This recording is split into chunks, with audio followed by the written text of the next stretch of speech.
Daniel Dubov hanya bisa finish pada peringkat ke-12 kejuaraan dunia rapi tahun 2025. Pada kesempatan ini, kita akan mengulas game pertama antara Dubov melawan Bharat Subramanian. Permainan dimulai dengan D4 untuk mengontrol petak center. Hitam kembangkan kuda F6.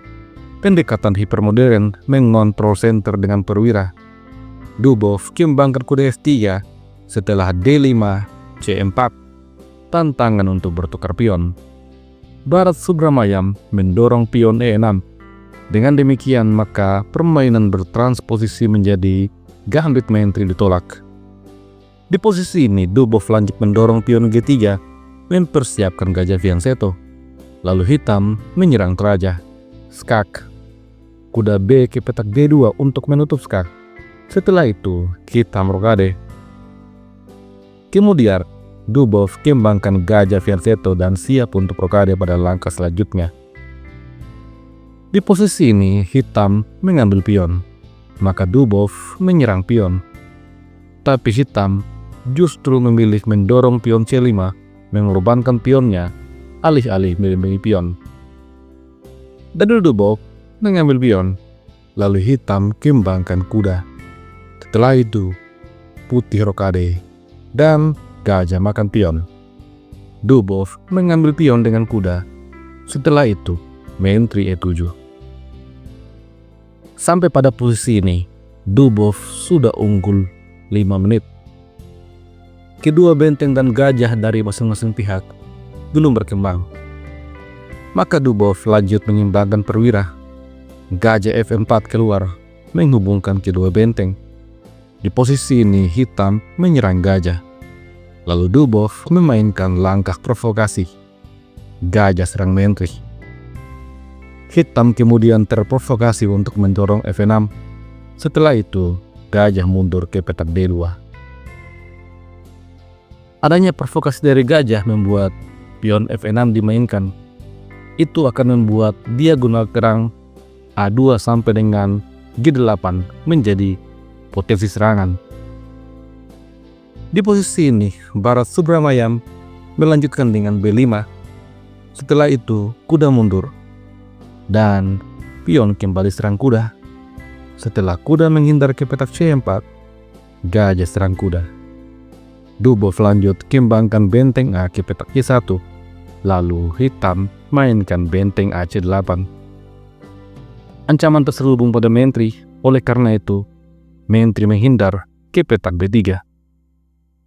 Selanjutnya hitam menantang untuk bertukar kuda. Dubov memutuskan untuk makan kuda sekaligus serang benteng. Lalu pion makan kuda.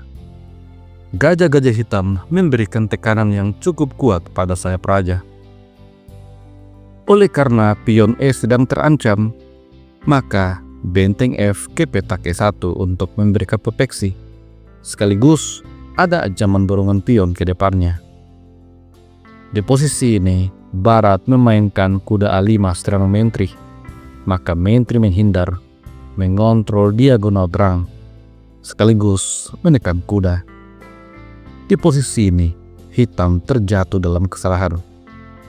Dia sepertinya tidak mengerti apa rencana Dubov. Dia mainkan gajah B7. Dan selanjutnya Dubov memainkan kombinasi pertukaran pengorbanan benteng makan gajah. Apabila pion makan benteng, maka hitam akan kehilangan kudanya. Maka hitam mengambil benteng dengan menteri. Namun setelah itu gajah makan pion. Hitam adu menteri. Dubov menerima untuk bertukar menteri. Setelah benteng makan menteri, gajah makan benteng. Di posisi ini hitam tidak terburu-buru untuk makan gajah. Terlebih dahulu dia menukar gajah fianchetto dengan kuda. Dan Dubov mengambil dengan pionnya, membuat lajur E menjadi terbuka. Sampai di posisi ini, pion hitam sedang terancam. Tapi hitam kalah perwira. Maka terlebih dahulu dia harus makan gajah. Setelah itu, Dubov mengambil pion. Hitam juga makan pion. Dan sampai pada posisi ini, Dubov berhasil unggul 1 pion. Analisa yang menunjukkan bahwa ini adalah keunggulan untuk putih. Secara waktu, Dubov unggul sekitar 7 menit. Permainan kemudian berlanjut. Dubov mendorong pionnya ke petak F4 sehingga gajah fianchetto bisa aktif. Direspon dengan B5, lalu benteng menekan pion. Di posisi ini, barat mengambil pion dan membiarkan pionnya dimakan. Setelah itu, hitam melancarkan skak. Maka gajah menutup skak, lalu manuver kuda ke petak C6. Dubov menyerang kuda. Direspon dengan benteng Q1 menjaga kuda. Selanjutnya raja G2 menghindari pining oleh benteng. Di posisi ini, kuda mundur ke petak E7 dimainkan oleh hitam. Lalu Dubov melancarkan skak. Hitam menantang untuk adu benteng, tapi Dubov menolak. Benteng ke petak B7. Menguasai baris Q7. Secara perlahan-lahan, putih akan mendekati sayap raja. Di posisi ini, barat Subramayam mendorong pion E5, lalu Dubov mainkan gajah A6, ancaman kombinasi benteng makan kuda. Oleh karena itu, benteng menghindar ke petak B8, dan selanjutnya gajah mundur C4, memprovokasi hitam untuk menyerang gajah. Apabila hal itu terjadi, benteng D4, maka putih punya jawaban benteng B8, skak. Raja tidak bisa kemana-mana, kuda harus tutup skak. Setelah itu, benteng makan kuda, skak. Dan putih menang 1 perwira. Oleh karena itu, hitam terlebih dahulu mendorong pion G6 sehingga raja bisa lari jika terkena skak. Dubov tarik mundur gajah ke petak B3, lalu benteng serang gajah. Di posisi ini, Dubov memainkan langkah yang penuh kehati-hatian, Hatija. Selanjutnya, benteng D4 dan benteng skak. Raja lari, benteng tekan kuda. Di posisi ini, barat Subramaya memutuskan untuk melindungi kudanya dengan benteng. Selanjutnya Dubov perlahan-lahan mendorong pionnya ke petak G4. Benteng serang gajah, gajah E6, lalu raja serang gajah, tapi gajah mundur C4. Kemudian raja kembali ke petak G7, berharap untuk mendapatkan remis. Dubov memilih mendorong pion G5, membuat pergerakan raja hitam semakin terbatas. Di posisi ini hitam mendorong pion H6, tapi H4. Setelah itu hitam yang tertekan waktu akhirnya membuat kesalahan. Dia memutuskan untuk menukar pion. Lalu pion F makan pion. Setelah itu benteng serang gajah, tapi gajah ke petak E6. Lalu benteng A7. Hitam tidak bisa berbuat banyak.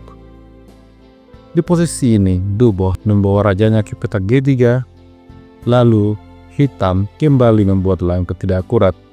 Raja geser H7. Raja kemudian naik ke petak F4. Maka barat Subramayam membatasi pergerakan raja dengan kudanya. Tapi gajah serang kuda. Hitam melancarkan skak. Tentu saja raja menghindar, kali ini ke petak E3. Membiarkan hitam makan pion, tetapi putih akan makan kuda. Maka dari itu, hitam terlebih dahulu mengamankan kuda. Di posisi ini, kuda ke petak D4 dimainkan oleh hitam. Tapi langkah ini rupanya tidak akurat. Dubov melancarkan skak. Raja lari, dan kemudian pion H5. Di posisi ini hitam mendorong pion F4, mengorbankan pion, tapi raja makan pion. Raja siap membantu benteng dan gajah untuk mendapatkan skakmat. Barat Subramayam menjawab dengan kuda F5, open skak sekaligus serang benteng. Namun benteng mundur, menutup skak, dan menantang pertukaran. Benteng serang gajah, benteng skak. Setelah Raja G7, Dubov kembali melancarkan skak. Dan sampai pada posisi ini, Barat Subramayam akhirnya menyerah. Karena jika permainan dilanjutkan, Raja hanya bisa lari ke petak H7. Setelah itu, pion makan pion. Skak map.